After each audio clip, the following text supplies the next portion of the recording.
ಧರ್ಮಸ್ಥಳದಲ್ಲಿ spot number 13ರಲ್ಲಿ ನಿನ್ನೆ GPR ಬಳಸಿ ಶೋಧ ಕಾರ್ಯವನ್ನು ನಡೆಸಲಾಗಿತ್ತು. ಆಮೇಲೆ 30 ಅಡಿ ತನಕ ಭೂಮಿಯನ್ನು ಅಗೆಯಲಾಗಿತ್ತು. ಏನೂ ಸಿಕ್ಕಿರಲಿಲ್ಲ. ಅದೇ ಸ್ಪಾಟಲ್ಲಿ ಇವತ್ತು ಕೂಡ ಅಸ್ಥಿ ಶೋಧ ಮುಂದುವರಿಯುತ್ತೆ. ಇದಕ್ಕೆ ತುಂಬ ದೊಡ್ಡ ಜಾಗ ಆಗಿದ್ದರಿಂದ ಸ್ವಲ್ಪ ಭಾಗ ಅಗೆದಿದ್ರು. ಇವತ್ತು ಇನ್ನೊಂದು ಸ್ವಲ್ಪ ಭಾಗವನ್ನು ಅಗಿತಾರೆ. ಪಾಯಿಂಟ್ 13ರ ಸುತ್ತಮುತ್ತ ಅಗೆಯಲಿದೆ SIT. ಉತ್ತರ ದಿಕ್ಕಿನ ಕಡೆಗೆ ನಾನು ಶವವನ್ನು ಹೂತಿದ್ದೇನೆ. ನಾನು 30 ಕಡೆ 100ಕ್ಕೂ ಹೆಚ್ಚು ಶವ ಹೂತಿದ್ದೇನೆ. GPR ಮೂಲಕವೇ ಶೋಧ ಮಾಡಬೇಕು ಅಂತ ಪಟ್ಟು ಹಿಡಿದಿದ್ದಾನಂತೆ. ಗುರುತಿಸಿದ 30 ಜಾಗ ಅಗಿಬೇಕು ಅಂತ ಪಟ್ಟು ಹಿಡಿದಿದ್ದಾನಂತೆ. ಪಾಯಿಂಟ್ 13ರ ಉಳಿದ 200 ಮೀಟರ್ ಜಾಗದಲ್ಲೂ ಶೋಧ ಮಾಡಬೇಕು ಅಂತ. 200 ಮೀಟರ್ ಜಾಗ ತಮಾಷೆ ಅಲ್ಲ. SIT ಮತ್ತು AC ಮುಂದೆ ಹೇಳಿಕೆಯನ್ನು ಕೊಟ್ಟಿದ್ದಾನೆ ದೂರುದಾರ. ಅನಾಮಿಕನ ಹೇಳಿಕೆಯಂತೆ ಇವತ್ತು ಮತ್ತೆ ಹುಡುಕಾಟ. ನೋಡಿ, ಸರ್ಕಾರ ಅಥವಾ ನ್ಯಾಯಾಲಯ ಮಧ್ಯಪ್ರವೇಶ ಮಾಡಿ ಸಾಕು ಇನ್ನು ಉತ್ಖನನ ಅನ್ನುವ ತನಕವೂ SIT ಅವರು ಉತ್ಖನನ ಮಾಡಲೇಬೇಕಾಗುತ್ತೆ. ಯಾಕೆಂತಂದರೆ ಕೋರ್ಟೇ ಈ ರೀತಿ ಆರ್ಡರ್ ಕೊಟ್ಟಿರ್ತಕ್ಕಂಥದ್ದು. ಹಾಗಾಗಿ ಬೇರೆ ದಾರಿ ಇಲ್ಲ. ಇಲ್ಲಿ ತನಕ ಏನೂ ಸಿಕ್ಕಿಲ್ಲ. ಬಟ್ ಎಲ್ಲರ ತಾಳ್ಮೆಗೂ ಒಂದು ಮಿತಿ ಇರುತ್ತೆ. ಆ್ಯಂಡ್ ಪ್ಯಾರಲಲ್ ಆಗಿ ಈ ದೂರುದಾರನ ಮೇಲೆ ಅನುಮಾನ ಮೂಡಿದೆ SIT ಅವರಿಗೆ. ಅವನ ವಿರುದ್ಧ ಕೂಡ ತನಿಖೆಯನ್ನು ಮಾಡ್ತಾ ಇದ್ದಾರೆ. ಎಲ್ಲದಕ್ಕೂ ಒಂದು ಕೊನೆ ಅನ್ನೋದು ಇರಲೇಬೇಕಲ್ಲ. ಅದು ಯಾವಾಗ ಅಂತ ಒಂದು ನಿರ್ಧಾರ ಸದ್ಯದಲ್ಲೇ ಆಗುವ ಸಾಧ್ಯತೆ ಇದೆ. ಉತ್ಖನನ ಮುಂದುವರಿಸಬೇಕಾ ಬೇಡವಾ, GPR ಬಳಕೆ ಮುಂದುವರಿಸಬೇಕಾ ಬೇಡವಾ, ಹೀಗೆ ಹಲವಾರು ಆಯಾಮಗಳಲ್ಲಿ ತನಿಖೆ ನಡೀತಾ ಇದೆ. ಪೊಲೀಸರು ಸುಮ್ಮನೆ ಪ್ರತಿದಿನ ದೂರುದಾರ ಹೇಳ್ದಂಗೆಲ್ಲ ಕೇಳ್ತಾ ಇದ್ದಾರೆ. ಅವನು ತೋರಿಸಿದ ಜಾಗದಲ್ಲಿ ಅಗಿತಾ ಇದ್ದಾರೆ. ಅಟ್ ದ ಸೇಮ್ ಟೈಮ್ ಬೇರೆ ಬೇರೆ ಆಯಾಮಗಳಲ್ಲೂ ಕೂಡ ತನಿಖೆ ಆಗ್ತಾ ಇದೆ. ಈತ ಯಾರು, ಇವನ ಹಿನ್ನೆಲೆ ಏನು, ಈತನ ಹಿಂದೆ ಯಾರಾದರೂ ಇದ್ದಾರಾ, ಅವರೇನಾದರೂ ಚಿತಾವಣೆ ಮಾಡ್ತಾ ಇದ್ದಾರಾ, ಈತ ಪ್ರತಿನಿತ್ಯ ಯಾರ ಜೊತೆ ಸಂಪರ್ಕದಲ್ಲಿದ್ದಾನೆ, ಎಲ್ಲಿ ಹೋಗ್ತಾನೆ, ಎಲ್ಲಿ ಉಳ್ಕೋತಾನೆ, ಎಲ್ಲಿ ಬರ್ತಾನೆ, ಎಲ್ಲವನ್ನು ಕೂಡ ಅಬ್ಸರ್ವ್ ಮಾಡ್ತಾ ಇದ್ದಾರೆ. ನೋಡಿ, ನಿನ್ನೆ 2 JCB ಬಳಸಿ 30 ಅಡಿ ತೆಗೆದರೂ ಕೂಡ ಏನೂ ಸಿಕ್ಕಿಲ್ಲ. ಈ ಬಗ್ಗೆ ಮತ್ತಷ್ಟು ಮಾಹಿತಿ ನನ್ನ ಕೊಲೀಗ್ ಸುಕ್ಪಾಲ್ ಅವರಿಂದ ಪಡ್ಕೊಳ್ಳೋಣ. ಸುಕ್ಪಾಲ್, ಎಲ್ರಿಗೂ ಗೊತ್ತು ಇಲ್ಲೇನೋ ದಿಕ್ಕು ತಪ್ಪಿಸುವ ಕೆಲಸ ನಡೀತಾ ಇದೆ ಅಂತ.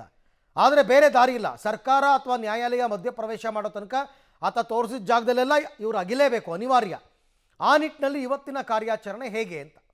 ಇವತ್ತು ಮತ್ತೆ ಈ 13ನೇ ಪಾಯಿಂಟ್ ಏನಿತ್ತು, ಕುತೂಹಲ ಅನ್ನುವಂಥ ಹೇಳಿಕೆಗಳು ಹೇಳ್ತಾ ಇರುವಂತಹ ಒಂದು ಪಾಯಿಂಟ್ ಏನಿತ್ತು, ಅದು ಈಗ ನಿನ್ನೆ ಬಹಳಷ್ಟು ದೊಡ್ಡ ಮಟ್ಟದ ಉತ್ಖನನ ಆಗಿದೆ. ಆದರೂ ಯಾವುದೇ ರೀತಿಯಾದಂಥ ಒಂದು ಪೀಸ್ ಕಳೆಬರಗಳು ಸಿಕ್ಕಿಲ್ಲ.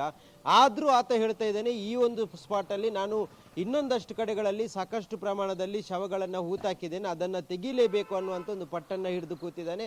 ಹಾಗಾಗಿ ವಿಧಿ ಇಲ್ಲದೆ SIT ಅಧಿಕಾರಿಗಳು ಇವತ್ತು ಮತ್ತೆ ಆ ಒಂದು ಸ್ಥಳವನ್ನು ಉತ್ಖನನ ಮಾಡಲಿಕ್ಕೆ ತಯಾರಿಯನ್ನು ಮಾಡಿದ್ದಾರೆ. ಸುಮಾರು ಒಂದು 11 ಗಂಟೆ ಬಳಿಕ ಮತ್ತೆ 2 JCBಗಳನ್ನು ಬಳಸಿ ಆತ ಹೇಳಿದ ರೀತಿಯಲ್ಲಿ ಎಷ್ಟು ಆಳಕ್ಕೆ ಹೋಗಬೇಕೋ, ಎಷ್ಟು ಅಗಲಕ್ಕೆ ಹೋಗಬೇಕೋ ಅಷ್ಟೆಲ್ಲವನ್ನು ಮಾಡುವ ಅನ್ನುವಂಥ ನಿರ್ಧಾರಕ್ಕೆ ಈಗ SIT ಅಧಿಕಾರಿಗಳು ಬಂದಿದ್ದಾರೆ. SIT ಅಧಿಕಾರಿಗಳಿಗೆ ಈಗ ಆರಂಭದ ದಿನದಿಂದ ಏನು ಆತ ಹೇಳಿರುವಂಥ ಎಲ್ಲ ಪಾಯಿಂಟ್ಗಳನ್ನು ಉತ್ಖನನ ಮಾಡ್ತಾ ಬಂದಿದ್ದಾರೆ. ಈಗ ಅವನಿಗೆ ಒಂದು ಅಭ್ಯಾಸದ ರೀತಿಯಾಗಿದೆ. ಆತ ಹೇಳಿದರೆ ಇವರು ತೆಗಿತಾರೆ ಅನ್ನುವಂಥದ್ದು. ಹಾಗಾಗಿ ನಿನ್ನೆ ಆತ ಅಷ್ಟೊಂದು ದೊಡ್ಡ ಪ್ರಮಾಣದಲ್ಲಿ ಮಣ್ಣನ್ನು ತೆಗೆಸುವಂಥ ಪ್ರಯತ್ನಗಳನ್ನು ಆತ ಮಾಡಿದ. ಅದನ್ನು ತೆಗೆಯುವಂಥ ಕೆಲಸವನ್ನು SIT ಅಧಿಕಾರಿಗಳು ಮಾಡಿದರು. ಈಗ ಮತ್ತೆ ಅದೇ ಸ್ಥಳದಲ್ಲಿ ಒಂದಷ್ಟು ಮಣ್ಣನ್ನು ತೆಗಿಬೇಕು ಅನ್ನುವಂಥ ಒತ್ತಾಯವನ್ನು ಮಾಡ್ತಾ ಇದ್ದಾನೆ. ಆತ ಪಟ್ಟನ್ನು ಹಿಡಿದು ಕೂತಿದ್ದಾನೆ. ಹಾಗಾಗಿ ಇವತ್ತು ಮತ್ತೆ ಅದನ್ನು ಮುಂದುವರಿಸುವಂಥ ಸಾಧ್ಯತೆಗಳಿದೆ. ಆದರೆ ಇದರ ನಡುವೆ ಈತ ಎಲ್ಲ ಕಡೆಗಳಲ್ಲಿ ಸುಳ್ಳು ಹೇಳ್ತಾ ಇದ್ದಾನೆ ಅನ್ನುವಂಥ ಒಂದು ಅನುಮಾನವು ವ್ಯಕ್ತ ಆಗ್ತಾ ಇರುವಂಥದ್ದು. ಆರಂಭದ ದಿನಗಳಿಂದ ಈ ಅನುಮಾನಗಳಿರುವಂಥದ್ದು. ಅದಕ್ಕೆ ಮತ್ತಷ್ಟು ಪುಷ್ಟಿ ಕೊಡುವ ರೀತಿಯಲ್ಲಿ ಆತ ತೋರಿಸಿದಂಥ ಎಲ್ಲ ಜಾಗದಲ್ಲಿ ಏನೂ ಸಿಗದೇ ಇರುವಂಥದ್ದು, ಆತ ಸುಳ್ಳು ಹೇಳ್ತಾ ಇದ್ದಾನೆ ಅನ್ನುವಂಥ ಒಂದು ಮಾತಿಗೆ ಮತ್ತಷ್ಟು ಅರ್ಥ ಬರ್ತಾ ಇರುವಂಥದ್ದು. ಹಾಗಾಗಿ ಆತನನ್ನು ಮಂಪರ್ ಪರೀಕ್ಷೆ ಮಾಡಬೇಕು ಅನ್ನುವಂಥ ಒಂದು ಮಾಹಿತಿಯನ್ನು ಈ ಹಿಂದೆನೇ ದಕ್ಷಿಣ ಕನ್ನಡ SP ಅವರು ಹೇಳಿರುವಂಥದ್ದು. ಆತ ಯಾವಾಗ ದೂರು ಕೊಟ್ಟಿದ್ದಾನೆ ಆ ಸಂದರ್ಭದಲ್ಲಿ ಮಂಪರ್ ಪರೀಕ್ಷೆ ಮಾಡಬೇಕು ಅನ್ನುವಂಥದ್ದನ್ನು ಹೇಳಿಕೊಂಡಿದ್ದಾರೆ. ಆದರೆ ಅದರ ಕೆಲವೇ ದಿನಗಳ ಬಳಿಕ ಈ SIT ರಚನೆ ಆಗುತ್ತೆ. SIT ಅವರು ಮತ್ತೆ ಈ ಪ್ರಕರಣವನ್ನು ಅವರು ಹಸ್ತಾಂತರ ಆಗುತ್ತೆ. ಹಾಗಾಗಿ ಮತ್ತೆ ಅವರು ಈ ಪ್ರಕರಣವನ್ನು ಉತ್ಖನನ ಮಾಡಲಿಕ್ಕೆ ಆರಂಭ ಮಾಡ್ತಾರೆ. ಹೀಗಾಗಿ ಈತ ಹೇಳಿರುವಂಥದ್ದು ಈವರೆಗೂ ಎಲ್ಲವೂ ಸುಳ್ಳು ಅನ್ನುವಂಥ ಈ ಹಂತಕ್ಕೆ ಈಗ ಎಲ್ಲರೂ ಬಂದು ತಲುಪಿರುವಂಥದ್ದು. SIT ಅಧಿಕಾರಿಗಳಿಗೂ ಅದೊಂದು ಮನವರಿಕೆ ಆಗಿರುವಂಥದ್ದು, ಜೊತೆಗೆ ನಾರ್ಮಲ್ ಆಗಿ ಸಾಮಾನ್ಯ ಜನರು ಮಾತಾಡುವಂಥ ಪರಿಸ್ಥಿತಿಗೆ ಹೋಗಿದೆ. ಹಾಗಾಗಿ ಈತ ಯಾವ ಕಾರಣಕ್ಕಾಗಿ ಈ ರೀತಿಯಾಗಿ ಇದ್ದ ಕಡೆಗಳಲ್ಲೆಲ್ಲವನ್ನ ಉತ್ಖನನ ಮಾಡಲಿಕ್ಕೆ ಹೇಳಿಸ್ತಾ ಇದ್ದಾನೆ, ಆತ ಹೇಳಿದಂತೆ ಯಾಕೆ SIT ಅವರು ಕುಣಿತಿದ್ದಾರೆ ಅನ್ನುವಂಥ ಪ್ರಶ್ನೆ ಈಗ ಸಾರ್ವಜನಿಕ ವಲಯದಲ್ಲಿ ಕೇಳಿ ಬರ್ತಾ ಇರುವಂಥದ್ದು. ಅರವಿಂದ್, ಸುಕ್ಪಾಲ್ ಹಾಗೆ ಸಂಪರ್ಕದಲ್ಲಿರಿ, ನಿಮ್ಮ ಜೊತೆ ನಾನು ಮತ್ತೆ ಮಾತನಾಡ್ತೀನಿ, ಇರಲಿ. ಪ್ರತಿಯೊಂದಕ್ಕೂ ಒಂದು ಎಂಡ್ ಅಂತ ಇರುತ್ತೆ, ಅದು ಯಾವಾಗ ಅಂತಕ್ಕಂಥದ್ದೇ ಸದ್ಯದ ಕುತೂಹಲ. ಬಟ್ ಈಗ ಇವತ್ತು ಮಾತ್ರ ಖಂಡಿತ 13ನೇ ಪಾಯಿಂಟ್ನಲ್ಲಿ ಉಳಿದಿರೋ ಜಾಗದಲ್ಲಿ ಉತ್ಖನನ ಮುಂದುವರಿಯುತ್ತೆ.